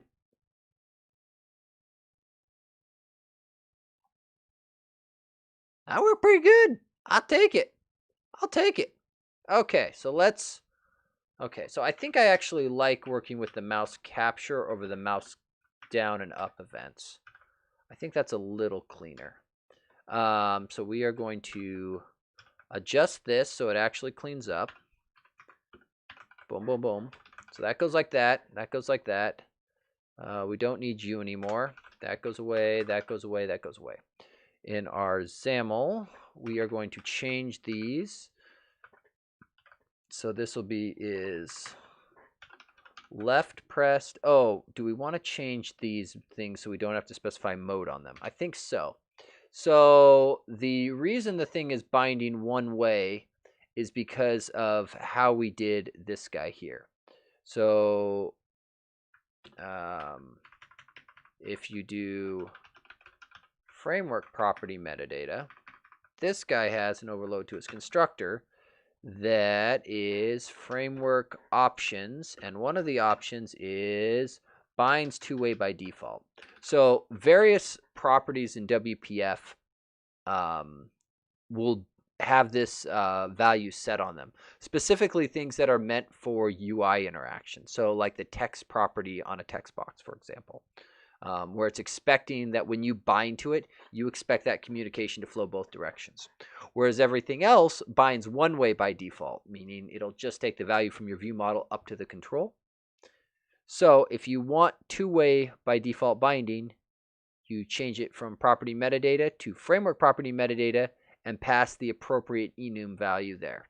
This is also a flags enum, so you can go through and do some fancy bitwise operations if it's going to do like if this property causes things to be arranged, or if you want it to be inherited down through the hierarchy, that kind of thing. So kind of some fun stuff there, but that's ultimately what was breaking us. And now, because it will bind two-way by default, we can change these to drop the mode. So let's finish these out, and then I think this will be rather nice. Let's see, I was doing it below. You'll note these are attached properties, this behaviors collection, so I can pretty much put it anywhere inside of this button and it'll work. It is different from the content that's being set here. So just note that. Let's see, we are doing right, and then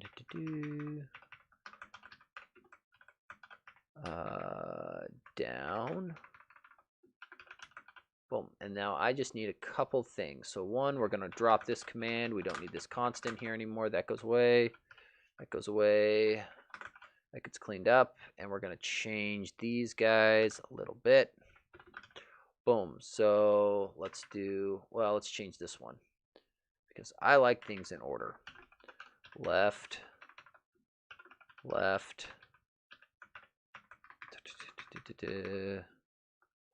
left, and be very careful that we get all of these, otherwise we're going to have some fun bugs. Camera direction left, camera direction left. So that does all of those. Left, up. Let's see. Don't even need the constructor anymore. Paste. So we already did left, up. We will do right, right.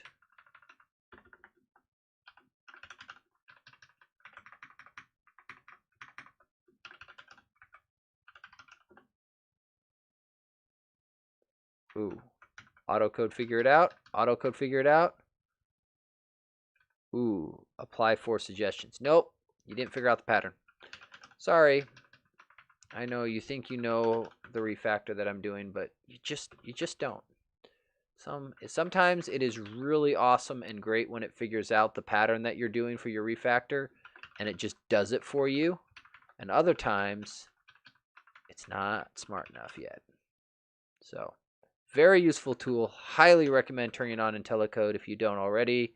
I do also highly recommend that you check its work because though it's good, 100% it is not. So, okay, so that gives me all of those. Cleaning up my using statements. And now we should have the ability to click and hold and let it go. So let's see. So we are pointed at the ceiling. So let's go down.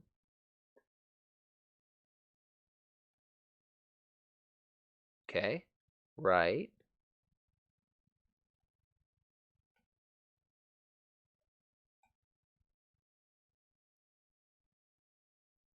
So even though the camera shows jerky movement, physically the camera is moving smooth. So I think that jerky movement is likely just delay in the video player. And I think if I suspect this has to do with FFME. It does a little bit of buffering on network streams, and I think that's probably what's doing it. Whereas I believe the web page just dumps everything raw. So I may take a look at digging through its internals at some point and see if I can strip those out. But for the most part, this is good enough for me to get this thing pointed where I want. And then and it just works. It just works. That's pretty cool. That's pretty cool. Okay, so let's go ahead. We can let's just push changes. So let's see. Added click and hold to pan. Commit all. Okay, so trying to think of what else I might want for this. So what would be the most helpful? So a few things I'm considering.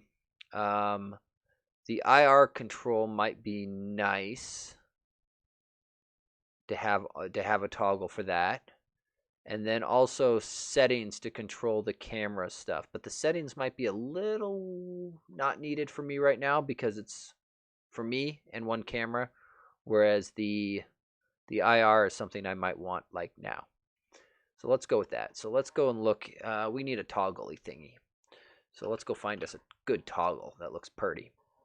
I'm kind of thinking one of these maybe.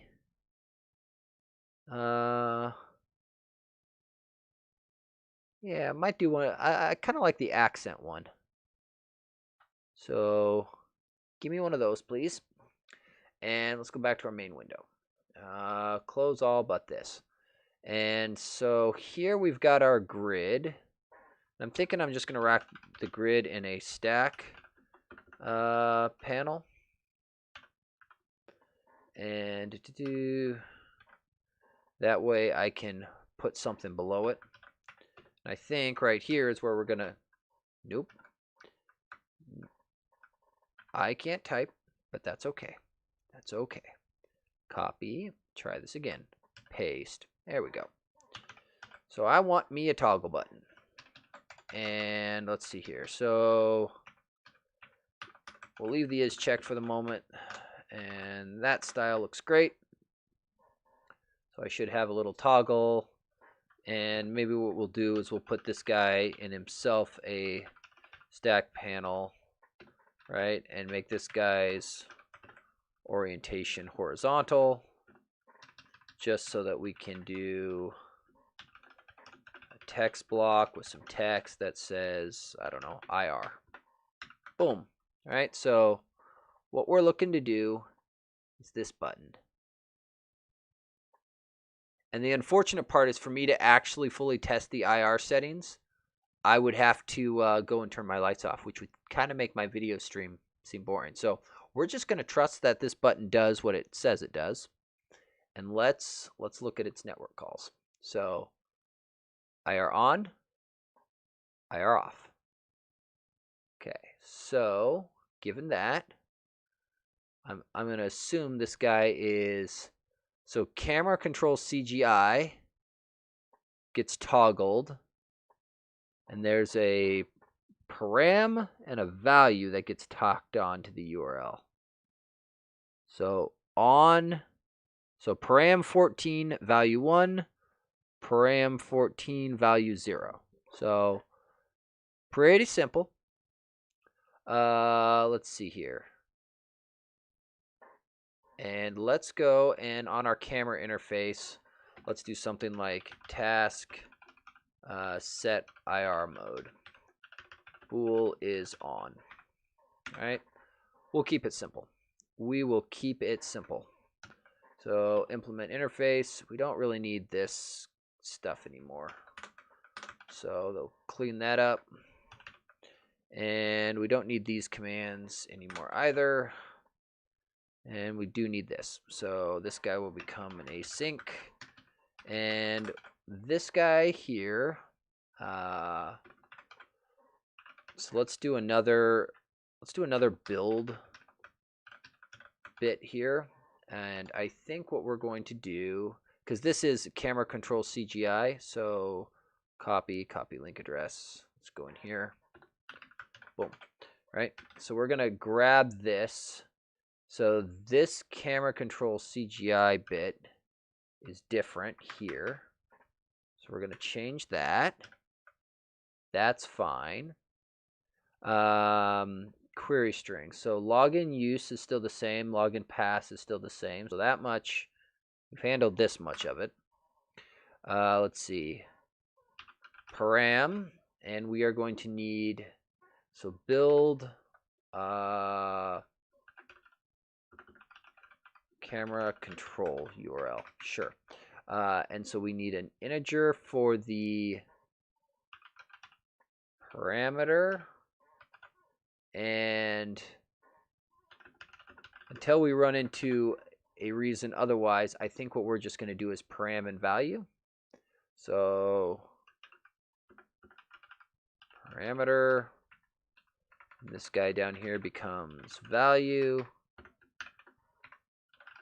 like that.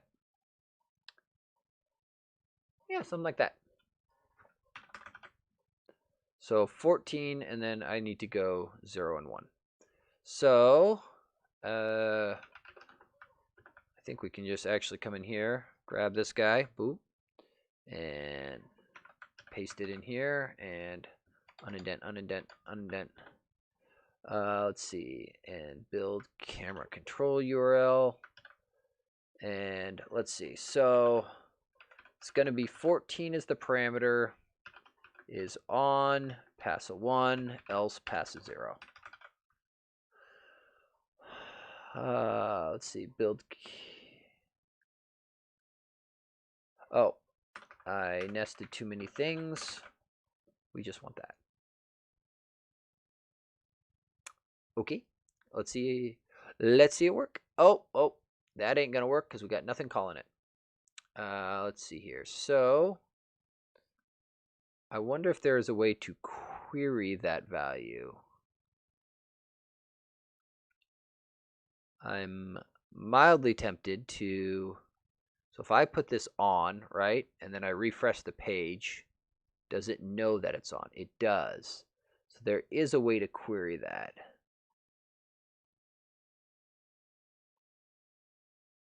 Get camera params. Well, that sounds remarkably like what I want.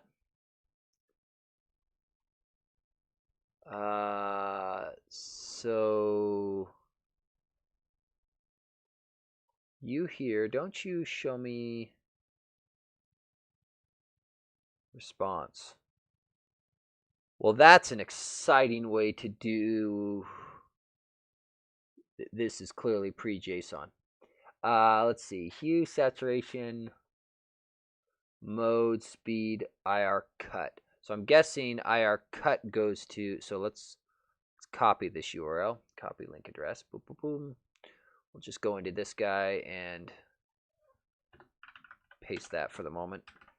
And I'm guessing if I, Where's my not that, this one. I'm guessing that if I turn that value off, refresh, so clear. If I refresh the page and go in, and if I look at this, yeah, so IR cut is the one that does it. Okay. Okay. So if we want to get the initial state, we're gonna have to query it out. But for now, what we're gonna do is we're just gonna blind set it. So private bool is IR enabled, and we will let it default to false. Public bool is IR enabled, and boom. So get will be simple, just return is IR enabled. The setter, we will need to be a little more smarter. So if set property ref is IR enabled value.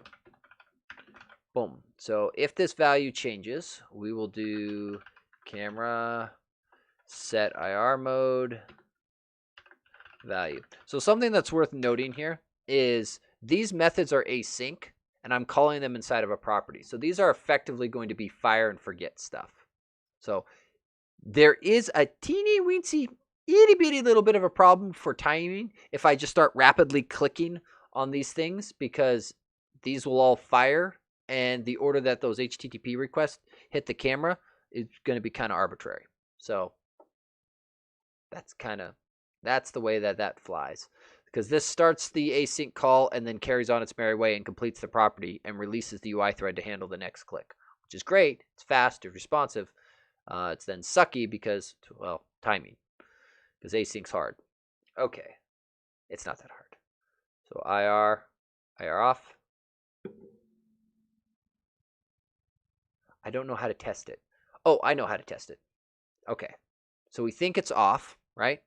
And what we can do is we can come over here and we can refresh this page, and we should see it in the off position, which it is. I flick it on, I refresh the page, and it should be in the on position. It is not. That is incorrect. Let's confirm that we're getting all the way in. We made the property and we probably didn't bind it. Yep, that'll do it. Boom.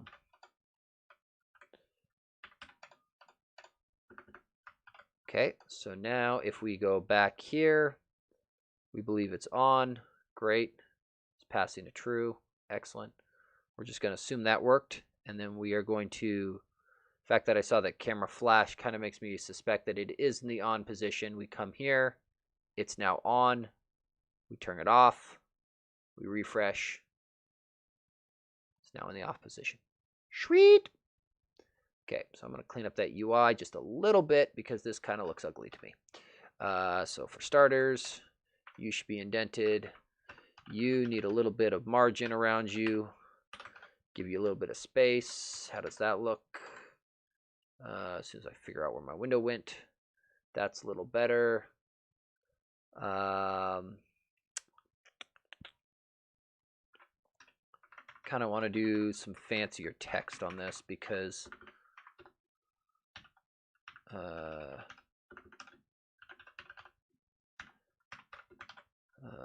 style, target type, text block, boom, and base it on the built-in style, static resource, text block. So this is how you effectively extend a style. I know you're unhappy. I get it. Go away. So setter property IR disabled. So we're gonna this becomes value. The property is text. What is your text block style? Goes there. Looks more like that. And then we do a trigger to toggle it. Let's see. So we'll just do a data trigger, and the binding for this guy will be pointed at this same binding here, right? So, and then when this guy goes to true, whoop, we're just going to toggle this text. IR enabled. So the only thing we don't have at the moment is the querying of the current state, but that's okay. That is okay by me. So enabled, disabled, enabled, disabled. Good enough. I think the only other thing I want is a little bit of spacing.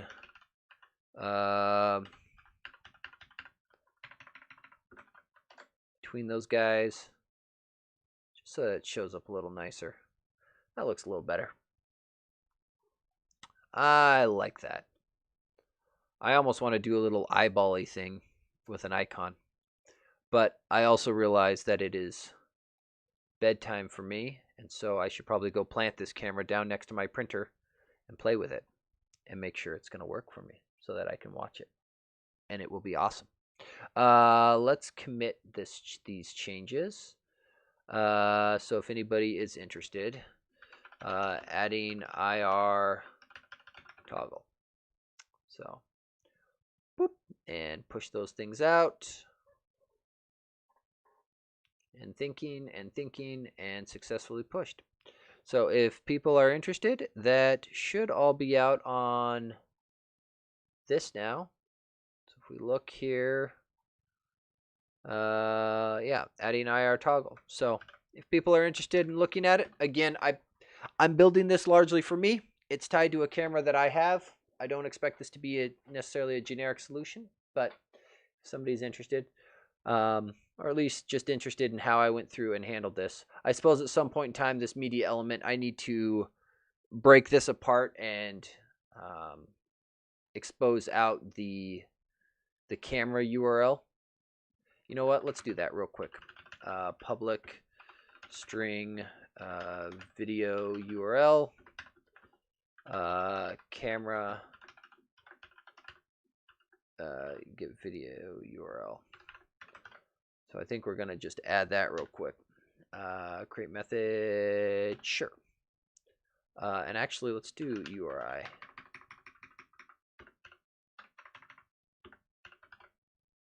Just make this a little, because that's ultimately what needs to be there. Generate method, sure.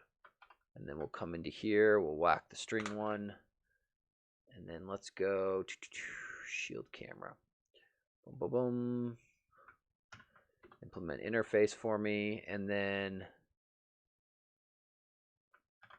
let's come up here with this, I think. Well, I guess I should keep the public methods together. I think this guy is not using anything fancy, if I'm not mistaken. Yeah, just admin, login, and pass. So I think what we are going to do is, at some point I should really refactor this because we've got a little bit of duplication on each of these. Or let me rephrase, a lot of duplication. Build camera video URL. So we should definitely whack all of this stuff so that we get rid of this duplication mess. I'm going to get rid of this debug right line because I don't think this one matters near as much. And then, why do I keep doing Alt Tab when I mean Control Tab? Video stream CGI. So we'll come down here. Boom. So that goes like that, that goes like that, that goes like that. This could be a straight up return. Let's see, boom, boom, boom. This comes down here, and this will be new URI, boom, boom, boom, boom. Kind of like that, I think. Oh, we can use a new expression. Thank you, AutoCode button. You are very helpful. Actually, I should probably get myself in the habit. Should probably do it like this. So for people who haven't seen it, this is a new C#9 feature. Auto code button. Yeah, that's what I wanted. See, you can learn. So a little bit cleaner, a little bit less typing. I like it better. I have a sinking suspicion this is going to be the new VAR debate, so that'll be fun. Okay, so that goes there, that goes there. Main window. So this guy here is going to change out, and so rather than being this, let's just capture the view model.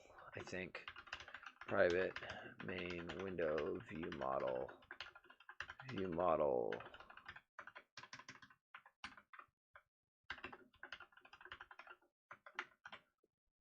So this becomes view model.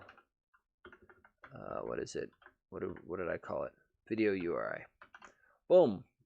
So that should now work as well. And now all of the camera stuff, it can live in one centralized spot. And woohoo! We have a camera, and it moves. That's pretty cool. That's pretty cool. I like it. I like it. I like it. I like it. Okay. Let's go ahead and commit that. So moving camera URL to shield camera. Boom. Commit all. Push. Okay. So that is all out there, and whatever. We won't push that change. And ready for anybody who wants it. So thank you, everybody, for coming out. I know there are some questions sitting for me on the Material Design Getter chat room. I have seen them. I briefly looked at them. My plan is to get to them in the next day or so, and hopefully get people answers. I apologize that I haven't been quite as active. I've been splitting my time amongst several projects, and it has been tiring. So with that, I'm going to say goodnight. Happy coding. We'll see everyone next week.